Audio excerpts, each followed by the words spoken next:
আসসালামু আলাইকুম গাইস। তো সকাল সকাল উঠে বললাম হাউস পরিষ্কার করতে। এই জায়গার অবস্থা খুব ভয়াবহ। তো এই হাউজে অনেক সুন্দর সুন্দর গাপ্পি মাছের বাচ্চা আছে।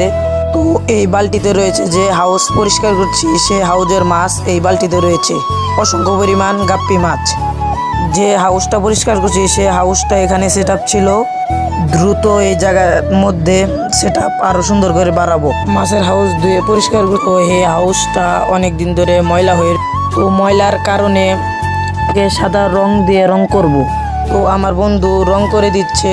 যে মাছগুলো বালতিতে দেখলে এই মাছগুলো এই হাউসে ছাড়বো।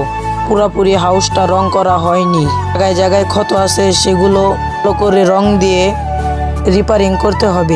প্রায় ট্যাঙ্কের কাজ অর্ধেক রং করা হয়ে গেছে, আর একটু আছে গাইস রং। তো পুরোপুরি রং করা হয়ে গেল।